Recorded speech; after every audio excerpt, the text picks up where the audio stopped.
우리가 나이가 들면서 자주 하는 말이 있습니다. 요즘 좀 어지럽네. 나이 들어서 그런가 보다. 속이 자꾸 더부룩하고 소화가 잘 안 되네. 약을 좀 먹어봐야 되겠다.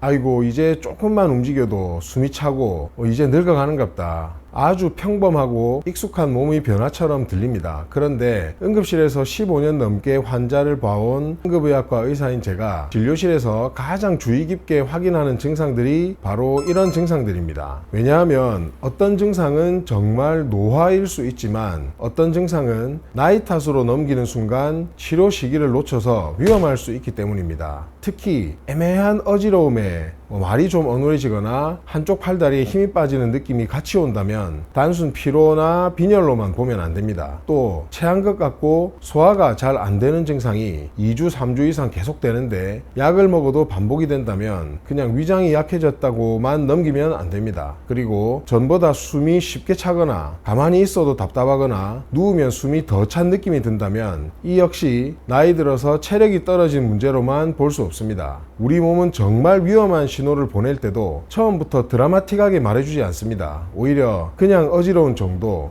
그냥 체한 느낌, 그냥 숨찬 느낌처럼 애매하게 시작되는 경우가 많습니다. 그래서 오늘은 사람들이 흔히 노화라고 착각하지만 절대 가볍게 넘기면 안 되는 몸의 변화 3가지를 응급의학과 의사의 관점에서 쉽게 정리해 드리겠습니다. 이 영상 하나만 보셔도 이건 기다려도 되는 증상인지 아니면 병원에서 꼭 확인해야 하는 신호인지 구분하는 기준이 조금 달라지실 겁니다. 첫 번째는 바로 어지러움입니다.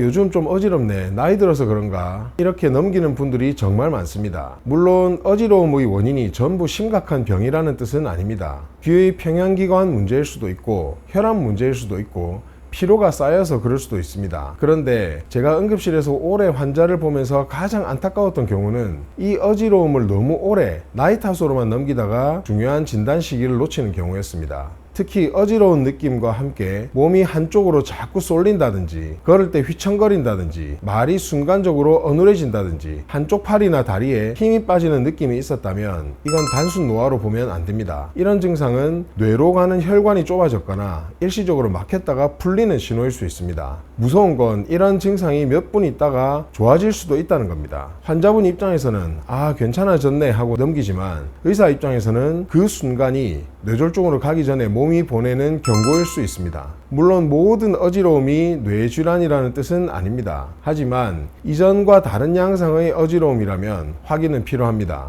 걸음이 점점 느려지고 보폭이 좁아지고 방향을 바꿀 때 휘청거리고 손 떨림이나 몸이 굳는 느낌이 같이 있다면 파킨슨 같은 중추신경계 질환도 확인을 해야 합니다. 그래서 저는 중년 이후에 새로 생긴 어지러움, 반복되는 휘청거림, 균형감 저하가 있다면 반드시 한 번은 신경과 전문의를 만나보시라고 말씀을 드립니다. 그리고 단순히 빈혈인가 보다, 이석증인가 보다 해서 끝내지 말고 필요하다면 뇌 MRI나 뇌혈관 MRA, CT 혈관 촬영 같은 뇌혈관 평가를 한 번은 확인하고 넘어가는 것이 좋습니다. 어지러움은 흔한 증상이지만 그 안에 뇌혈관 문제나 중추신경계 질환이 숨어 있다면 시간 자체가 치료 결과를 바꿉니다. 나이 들어서 그런 게 아니라 지금 확인해야 하는 신호일 수 있습니다. 두 번째는 2주, 3주 이상 계속되는 소화불량과 체한 느낌입니다. 이것도 많은 분들이 이렇게 넘깁니다. 나이 드니까 소화력이 떨어졌나 보다. 요즘 스트레스가 많아서 그런가? 밥을 급하게 먹어서 체했나 보다. 물론 실제로 단순 위염이나 역류성 식도염, 기능성 소화불량인 경우도 많습니다. 그런데 문제는 소화불량이라는 증상이 너무 흔하다 보니까 정말 중요한 병이 숨어 있어도 늦게 발견되는 경우가 있다는 겁니다.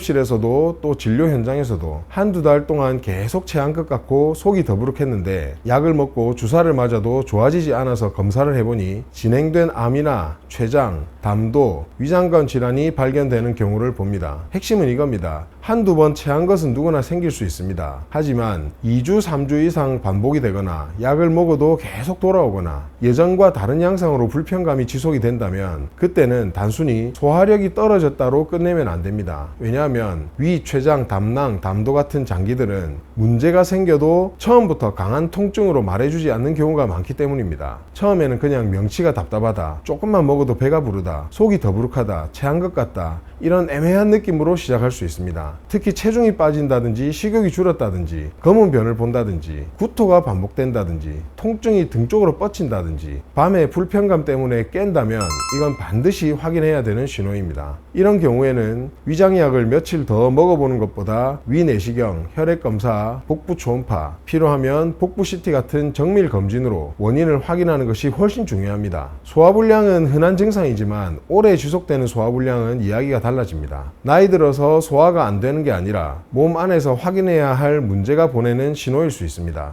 세 번째는 숨찬 증상입니다. 이것도 정말 많은 분들이 이렇게 말씀을 하십니다. 계단을 오르면 숨이 차요. 예전보다 조금만 걸어도 힘들어요. 나이가 드니까 체력이 떨어졌나 봐요. 물론 실제로 운동 부족이나 체력 저하 때문에 숨이 찰 수도 있습니다. 하지만 중년 이후에 새로 생긴 숨참, 예전보다 확실히 심해진 숨참은 절대 단순 노화로만 보면 안 됩니다. 왜냐하면 숨이 찬다는 것은 우리 몸 어딘가에서 산소를 받아들이고 운반하고 사용하는 과정에 문제가 생겼다는 뜻일 수 있기 때문입니다. 제가 응급실에서 자주 봤던 경우 중 하나가 환자분은 단순히 체력이 떨어진 줄 알았는데 검사해보니까 심장 문제였던 경우입니다.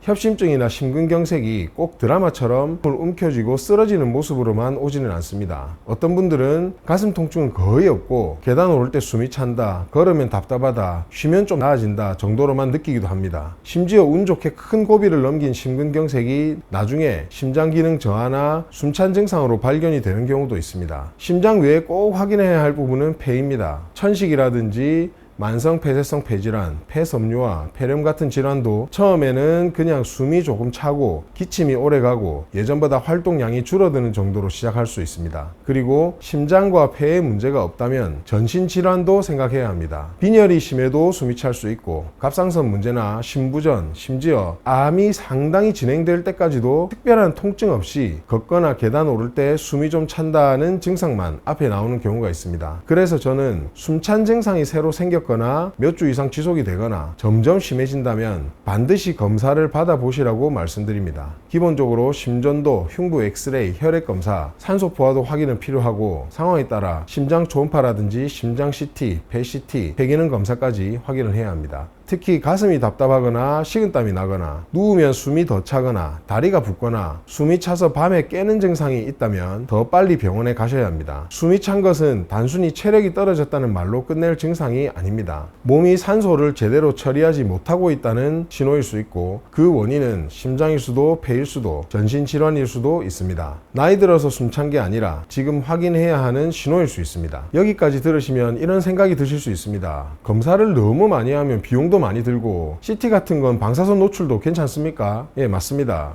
아무 증상도 없는데 무작정 검사를 반복하는 것은 좋은 방식이 당연히 아닙니다. 그리고 실제로 의사들 중에서도 불필요한 검사는 줄여야 한다고 말씀하시는 분들이 많습니다. 저도 그 말에는 동의를 합니다. 하지만 오늘 말씀드린 것처럼 어지러움이 반복되는데 균형이 무너진다든지 소화불량이 몇 주 이상 지속이 된다든지 숨찬 게 새로 생기거나 점점 심해진다면 이야기가 달라집니다. 이런 경우는 검사 자체의 부담보다 중요한 병을 놓쳤을 때의 위험이 훨씬 클 수 있습니다. 조금 과해 보이더라도 확인해야 할 순간이 있습니다. 검사를 많이 하는 게 목적이 아니라 놓치면 안 되는 병을 제때 잡는 것이 목적입니다. 오늘 말씀드린 세 가지 증상, 어지러움, 오래가는 소화불량, 그리고 숨찬 증상은 정말 흔하게 느껴질 수 있습니다. 하지만 흔하다고 해서 항상 가벼운 것은 아닙니다. 나이 탓이라고 넘기기 전에 내 몸이 보내는 신호인지 한 번은 확인해 보셔야 합니다. 특히 증상이 반복되거나 점점 심해지거나 예전과 다른 느낌이라면 검사를 미루지 마셨으면 좋겠습니다. 저는 항노화를 단순히 젊어 보이는 시술로만 보지 않습니다. 몸 안에서 놓치면 안 되는 문제를 먼저 확인하고 그 다음에 회복과 재생을 이야기해야 한다고 생각합니다. 항노화와 관련된 진료 내용이 궁금하신 분들은 고정 댓글에 안내드린 블로그 포스팅을 참고해주세요. 오늘 영상이 도움이 되셨다면 구독과 좋아요 부탁드리겠습니다. 감사합니다.